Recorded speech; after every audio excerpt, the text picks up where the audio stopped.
Thanks for your support as a channel member, Jack Edinburgh. Well, folks, I did not expect it to come to this. If you'd asked me 2 or 3 episodes ago, I was pretty sure we were going up as champions relatively easily. But here we are in the National League playoffs, facing the team that came up with us last year from the National League North. This is going to be a tricky one. I'm going to need 2,000 likes to help me through it. Thank you for the ongoing support with the series. Please keep it going again today. We need it to help us get over the finish line.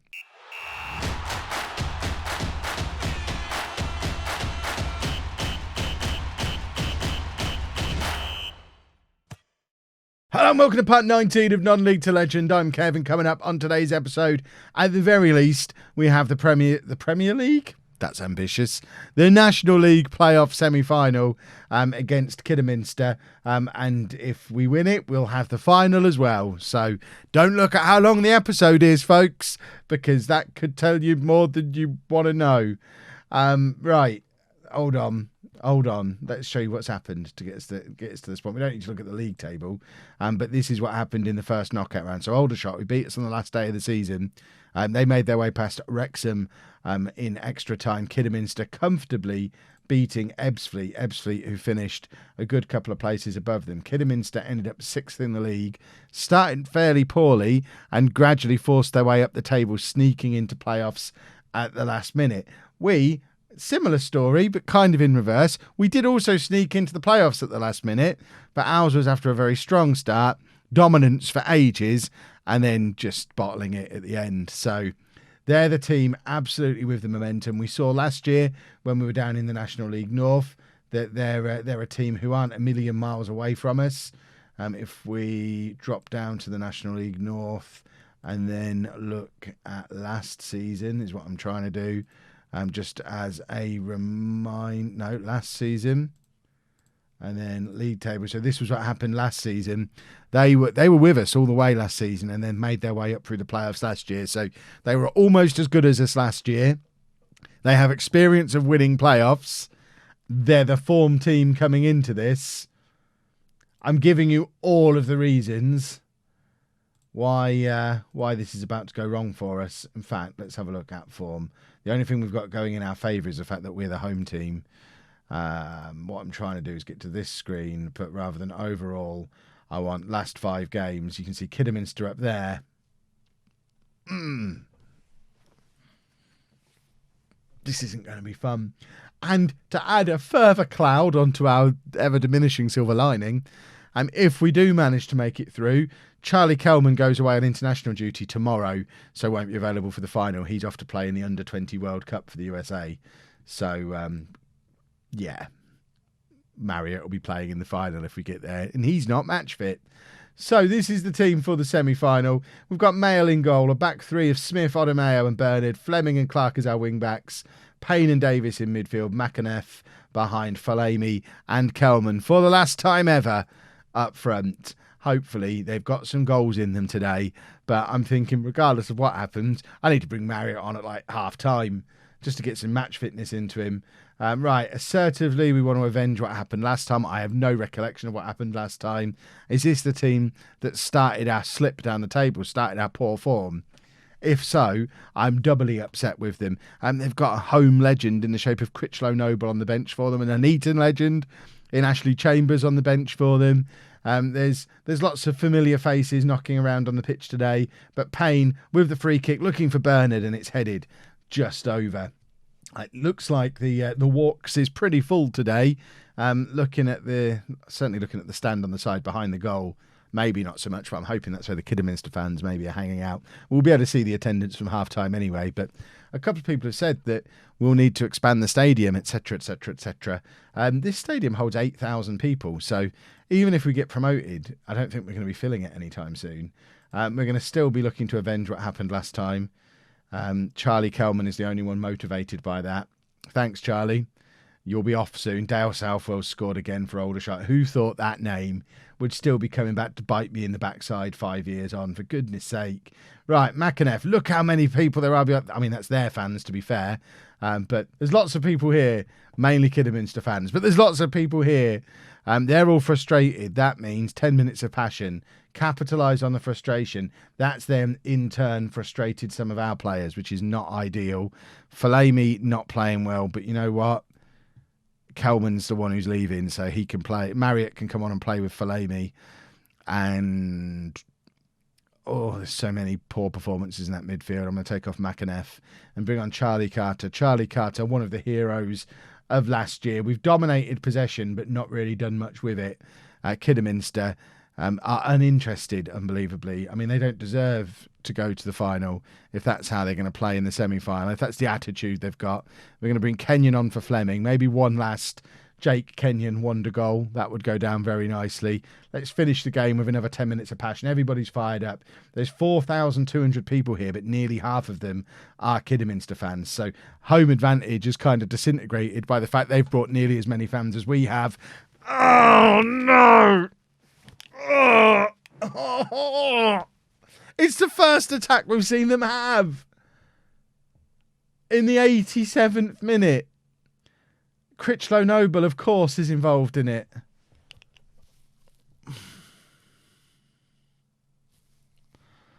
Have we seen any other attacks from them in highlights?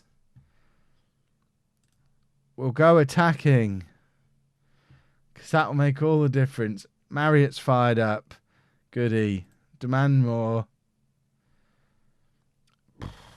Where's how there? Up the tempo a bit. Just score, lads. I'm gutted. This season is just, these last 2 episodes, it's taken a disgusting turn. And we've not even made it to the playoff final.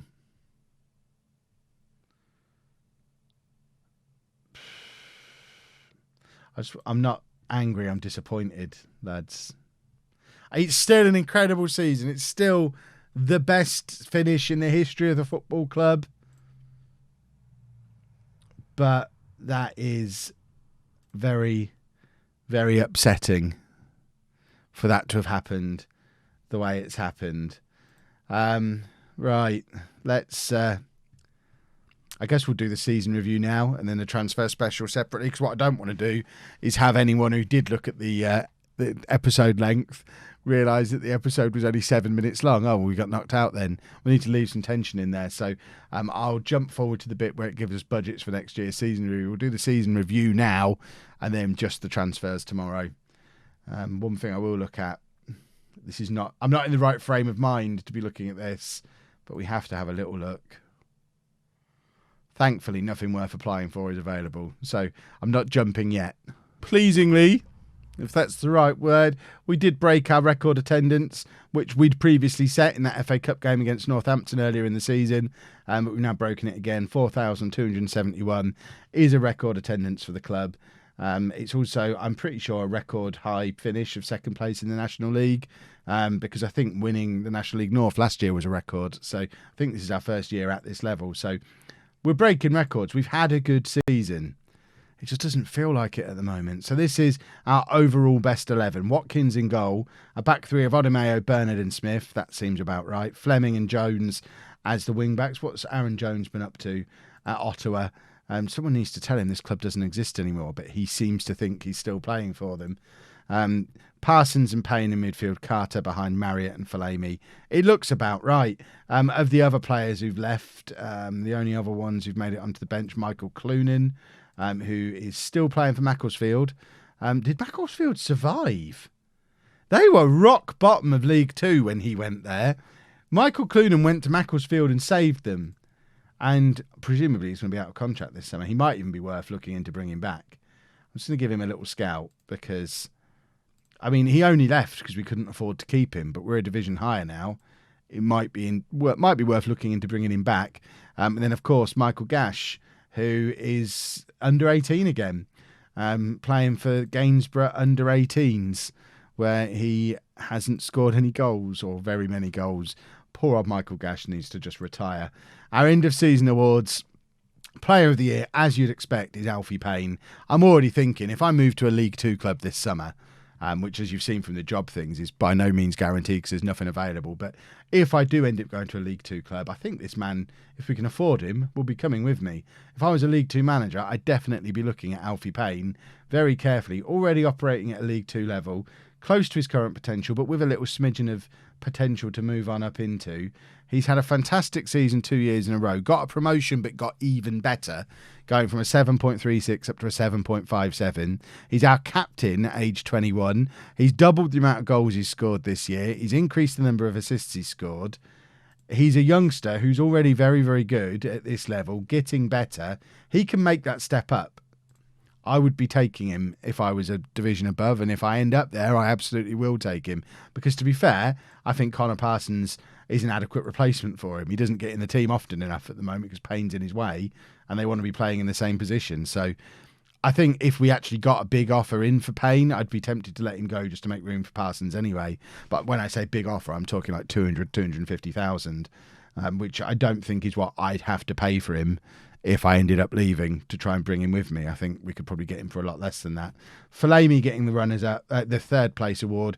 Obviously, Fellaini, you won't see him play for us again. Likewise with Kelman. Fellaini going back to Australia. Goal of the season, Jordan McAneff. We'll just have a look at his goal. This was a goal against Woking. I didn't notice when this was. I was too busy trying to see through my tears because I'm still remembering what's just happened to us. It falls to McAneff. First time effort. What a goal.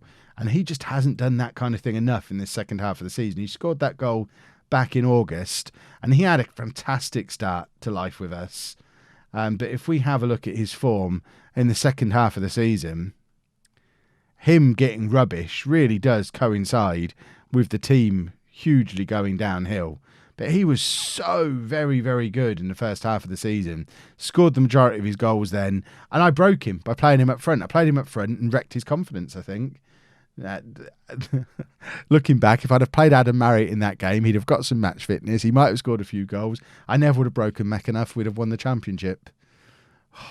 Alfie Payne signing of the season, of course, joining us on a free transfer in the summer, having been on loan with us the season before, and also young player of the year for Alfie Payne. It's fair to say Alfie Payne is the best player at the club by quite a long way. Our team of the season, Watkins in goal, a back three of Bernard, Odemayo and Smith, Fleming and Clark as the wing backs, Parsons and Payne in midfield, although they don't really play well together, so Davis usually plays in there ahead of Parsons. And we have done that a few times. They just kind of get in each other's way. McAneff behind Kelman and Fellaini as the strikers. Top goal scorers, Fellaini with 18 goals. It's a shame to see him go because I think he's someone who could have ended up becoming a key player for us if we'd have been able to get him permanently. But we never got the opportunity to because he signed the pre-contract to go back to Australia before we were even in a position to offer. Alfie Payne gets highest average rating and most assists. Best pass completion for a team that plays tiki-taka is from our goalkeeper. I think we might need to look at changing the system next year. Alfie Payne got most man of the match awards. This is a real problem for us this year. 15 yellow cards apiece for Smith and Bernard as centre-backs means they spent a lot of the season suspended, as did Fleming with 2 red cards. Discipline-wise has really let us down. There's lots of little areas where you can see where it went wrong.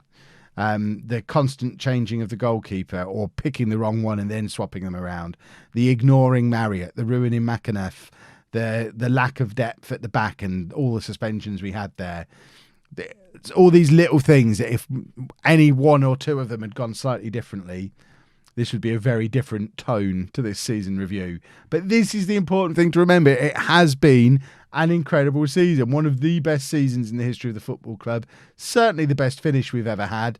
If we have a look at the club vision, we actually reached the playoffs 3 years ahead of schedule. We got the notification come through. So none of these are new, are they? I don't think. Play high tempo pressing. Yeah, that's all standard stuff.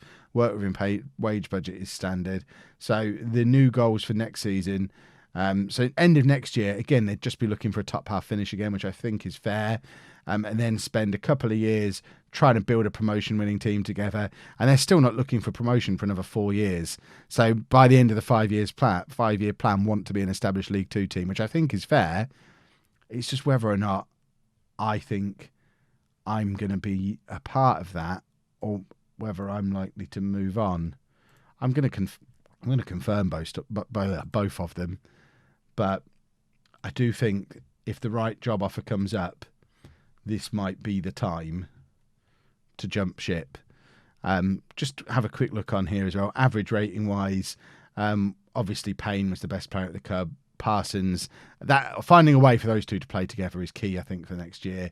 Fellaini is obviously leaving, and then Smith's had a very good season at the back, but not enough players averaging over a 7 for a team that was trying to win the title. I think it's pretty clear we overachieved early on, and I wouldn't expect us to finish second again next year. I would think, based on, depending on who we bring in, I think we've been found out a little bit. We're probably going to have to change the system up a little bit. I think mid-table next year isn't an unrealistic expectation. The goals are all leaving. 18 with Fellaini are going, 11 with Kelman are going. Marriott, who got 7, he's out of contract. I'm going to let him go as well.